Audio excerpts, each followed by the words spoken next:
তুমি জল খাচ্ছ, হুটহুট করে জল খেও না, হুটহুট করে জল খেও না, ঘটঘট ঘটঘট করে জল খেও না তৃষ্ণা নিবারণের জন্যে। কারণ তাতে তোমার কোনো প্রাপ্তি হলো না, শরীরের একটা তৃষ্ণা মিটল, কিন্তু তোমার প্রাণ, তোমার মন, তোমার আত্মা, তারাও তো তৃষ্ণার্ত। তাদের তৃষ্ণা তুমি মেটাবে না? মেটাতে পারো, ওই জল দিয়েই মেটাতে পারো।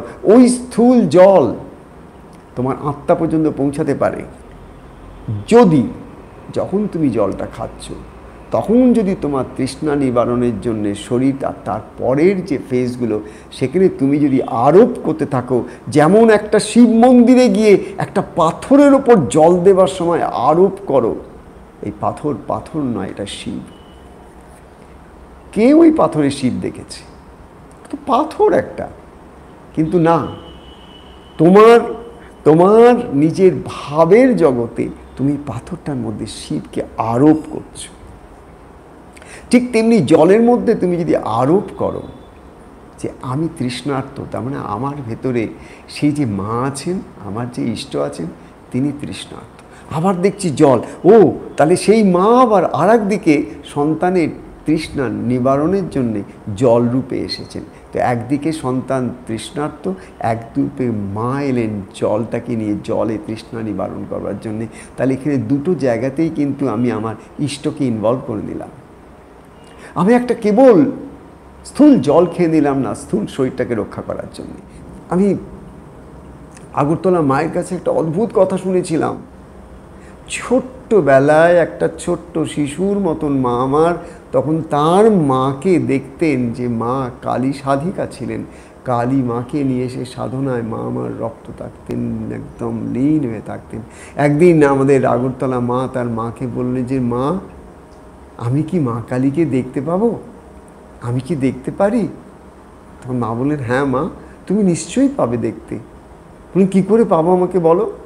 বললেন এই যে গান জানিস তুই, একটু একটু গান করিস গুনগুনিয়ে, তুই যখন গান গাইবি মাকে শোনাবি, মায়ের কাছে গাইবি, আর যখন মার কাছে শোনাবি তখন মন প্রাণ ঢেলে চোখের জলে মাকে গান শোনাবি। আর তোর চোখের জল যখন তোর পড়বে গণ্ড দিয়ে বেয়ে, তখন ওই জলগুলো একটু একটু করে একটা ছোট্ট বাটির মধ্যে সেগুলোকে সংগ্রহ করে নিবি। এই চোখের জলগুলো ওই বাটিটার মধ্যে নিয়ে সেই বাটির জল দিয়ে মায়ের চরণটিকে রোজ ধুইয়ে দিবি। দেখো এখানে আগরতলা মায়ের জীবনে তার নিজের গর্ভধারিণী মা জননী, তিনি হয়ে গেলেন তার গুরু। তার জন্ম জন্মান্তরের সেই পরম প্রাপ্তির পথটাকে তিনি একটা ছোট্ট কথা, তার নিজের সাধনলব্ধ একটা ভাব দিয়ে তার সন্তানের মধ্যে তিনি গ্রথিত করলেন। এটা তার মন্ত্র হয়ে গেল। মা সেই দিন থেকে, আগরতলা মা ছোট্ট একটি মেয়ে, সেই দিন থেকে তিনি মা কালীর কাছে, যেমন রামপ্রসাদ যেমন গান গাইতেন, মাকে গান গেয়ে শোনাতেন, ঠিক তেমন করে আগরতলার মা সেই মাকে গান গাইতে শুরু করলেন, মাকে গান শোনাতে আরম্ভ করলেন। আর যেমন যেমন তার গান শোনানো, তেমন তেমন তার চোখে জল, আর সেই জলগুলো একটু একটু সংগ্রহ করে তিনি মায়ের যে ছবিটা আছে সেই ছবির মধ্যে জল দিয়ে দিয়ে মায়ের চরণটাকে উনি ধুয়ে দিতেন। সত্যি সত্যি একদিন কিন্তু স্বয়ং মা কালী তাঁর কাছে এলেন। কেমনভাবে? না, মা যখন সকালবেলা ফুল কুড়োতে যেত, তার মা পূজা করবেন এই জন্য সকালবেলা এদিক ওদিক ফুল গাছের থেকে ফুল আনতে যেতে, একটা ছোট্ট মেয়ে হঠাৎ করে তার কাছে এসে হাজির হলেন। এসে বললেন আমি তোমাকে একটু সাহায্য করবো ফুল তুলতে। এই দুই মেয়ে রোজ ফুল তুলত। একদিন মা দেখলেন ফুল তোলার পরে মা জিজ্ঞেস তুমি কে, পরিচয় জানতে চাইলেন। তখন আস্তে আস্তে মেয়েটি পথ ঘুরে একটু এগিয়ে গেল পেছনে, পরিচয়টা বলার আগেই দেখলো হঠাৎ করে উদাও হয়ে গেল চোখের দৃষ্টির বাইরে। আমি বলছি আমার সমস্ত শরীর শিহরিত হচ্ছে। কিসের এত টেকনিকের খোঁজ করে সারা পৃথিবীর মানুষ? সবাই পেছনে পড়ে আছে। কে 1000 টাকায় টেকনিক দিচ্ছে, কে 5000 টাকায় টেকনিক দিচ্ছে, হ্যাঁ, টেকনোলজি করছে, ইঞ্জিনিয়ারিং করছে। কিসের ইঞ্জিনিয়ারিং, কিসের টেকনোলজি গো? তাকে কেবল চোখের জলে পাওয়া যায়। টেকনোলজি ইঞ্জিনিয়ারিং রিল্যাক্সেশনের জন্যে, সাময়িক ডিপ্রেশন থেকে একটু সরে যাওয়ার জন্যে।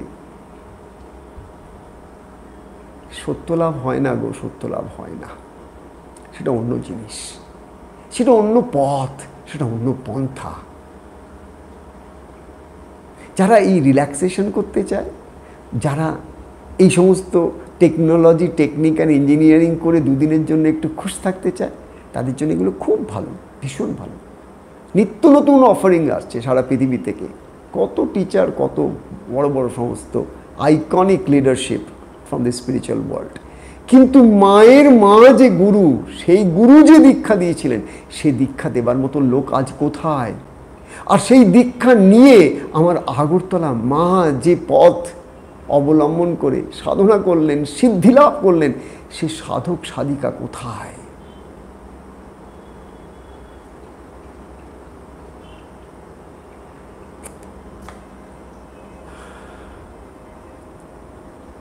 সত্য লাভ যারা করতে চায়,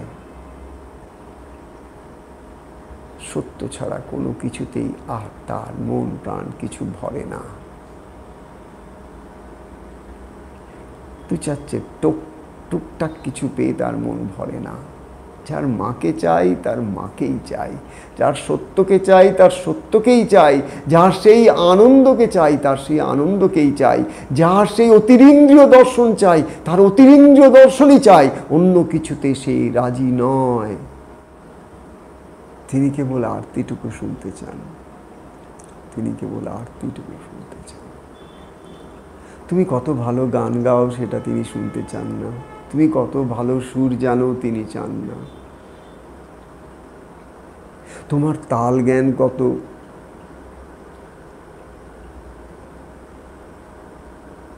যারা অনেক শিখেছে তাদের কাছ থেকে হয়তো তিনি ওগুলো আশা করেন। তুমি আমি কিছুই জানি না, না জানি তাল, না জানি সুর, না জানি লয়, না জানি কিছু ব্যাকরণ, কেবল ভাব দিয়ে ভবানীর পূজা, ভাবে ভাবে ভবানী।